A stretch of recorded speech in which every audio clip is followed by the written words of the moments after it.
Podcast Science kali ini kita akan bahas topik yang menarik nih teman-teman, yaitu faktor yang mempengaruhi ketinggian gelombang pecah.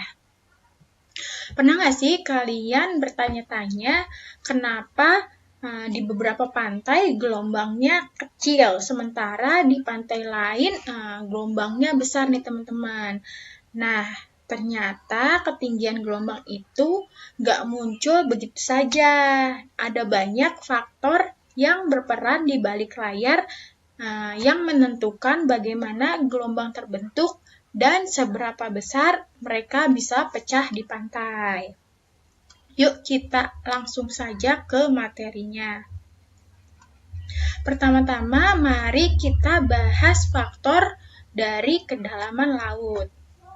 Ketika gelombang masih jauh dari pantai, di perairan yang dalam, gelombang bisa bergerak dengan kecepatan yang tinggi. Nah, ini karena tidak adanya hambatan dari dasar laut yang mempengaruhi pergerakannya nih teman-teman. Tapi ketika gelombang ini mendekati pantai, mereka memasuki wilayah perairan yang dangkal. Nah, di sini bagian bawah gelombang mulai melambat karena bergesekan dengan dasar laut, sementara bagian atasnya terus bergerak lebih cepat nih. Nah, hasilnya apa?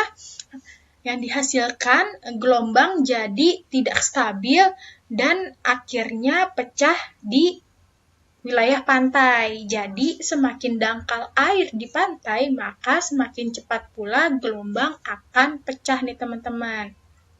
Misalnya, kalau kita berada di pantai dengan perairan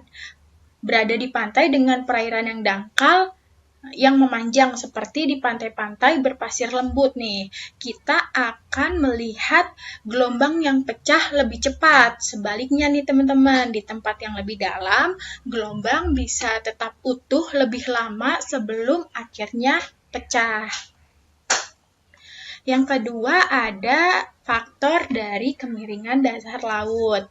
Nah, kemiringan dasar laut ini sangat berpengaruh terhadap kecepatan pecahnya gelombang nih teman-teman. Bayangkan saja kita berdiri di pantai yang landai dan pantai yang curam nih. Nih, di pantai yang landai, gelombang akan melambat secara perlahan dan pecahnya pun terasa lebih lembut nih teman-teman. Sebaliknya, di pantai yang curam, gelombang akan kehilangan keseimbangannya lebih cepat dan pecahnya pun lebih agresif. Nah, ombak-ombak besar ini yang sering kita lihat di tempat-tempat berselancar biasanya terjadi di pantai dengan dasar laut yang curam. Misalnya pantai-pantai seperti di Bali ataupun di Lombok yang terkenal dengan ombak selancar yang besar biasanya memiliki dasar laut yang curam sehingga gelombang yang pecah lebih cepat dan menghasilkan ombak-ombak yang tinggi yang ideal untuk para peselancar. Nah, selanjutnya ada faktor dari kecepatan dan arah angin. Angin adalah faktor utama dalam terbentuknya gelombang. Saat angin bertiup, ia mendorong permukaan laut dan menciptakan riak-riak kecil. Nah, jika anginnya cukup kuat dan bertiup dalam waktu yang lama, riak-riak kecil ini bisa berubah menjadi gelombang yang cukup besar. Jadi semakin kuat dan lama angin bertiup, maka semakin besar gelombang yang akan dihasilkan atau terbentuk. Nah, tidak hanya kecepatan arah angin juga penting nih teman-teman. Kalau angin yang bertiup tegak lurus ke arah pantai, gelombang cenderung lebih mudah pecah saat mencapai wilayah pantai. Sebaliknya, kalau angin bertiup ke samping ataupun miring terhadap garis pantai, gelombang mungkin tidak akan pecah setinggi yang dihasilkan oleh angin yang langsung menuju ke arah pantai. Selanjutnya ada yang namanya Fetch atau jarak tiupan angin. Fetch ini adalah istilah yang digunakan untuk menggambarkan seberapa jauh angin itu bertiup di atas permukaan air tanpa terhalang oleh daratan maupun penghalang lainnya nih. Jadi semakin jauh Fetch ini, maka semakin besar energi yang bisa diserap oleh gelombang. Hasilnya apa? Gelombang dapat lebih besar terbentuk di lautan lepas dengan Fetch yang panjang. Nah, contohnya nih teman-teman, di Samudra Hindia yang luas. Nah, angin bisa bertiup sangat jauh tanpa terhalang yang menciptakan sehingga menciptakan gelombang-gelombang yang besar yang pada akhirnya bisa mencapai pantai-pantai wilayah selatan, termasuk pantai-pantai di wilayah Indonesia. Nah, di tempat seperti ini kita bisa melihat gelombang yang besar yang membawa energi yang besar juga saat menghantam pantai. Nah, faktor terakhir nih, ada yang namanya energi gelombang. Nah, energi ini terkandung di dalam gelombang itu sendiri nih teman-teman. Semakin besar energi yang dibawa oleh gelombang, maka semakin kuat dan besar pecahnya ketika mencapai pantai.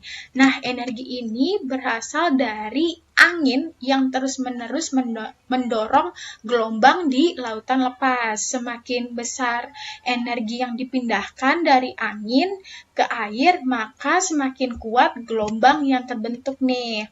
Nah, gelombang yang memiliki energi tinggi bisa menyebabkan dampak yang besar pada lingkungan pesisir nih teman-teman. Misalnya, gelombang dengan energi besar bisa menyebabkan erosi pantai, di mana pantai yang material di garis pantai tersebut tersapu oleh gelombang. Ini juga bisa mempengaruhi aktivitas manusia seperti perikanan maupun ke wisata daerah pantai.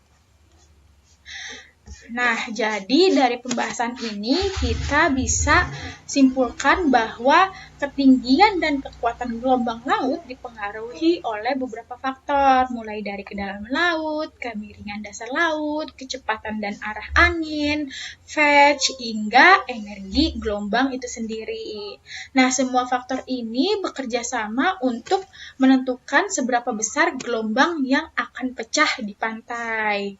Setiap kali kita melihat gelombang pecah di pantai, ingatlah bahwa ada proses yang rumit dan menarik di baliknya nih. Mulai dari angin yang bertiup, dasar laut yang mempengaruhi gerakan gelombang, hingga energi besar yang dibawa oleh gelombang itu sendiri. Terima kasih sudah mendengarkan materi ini. Semoga informasi yang disampaikan dapat bermanfaat dan membuka wawasan kita semua. Sampai jumpa di materi berikutnya.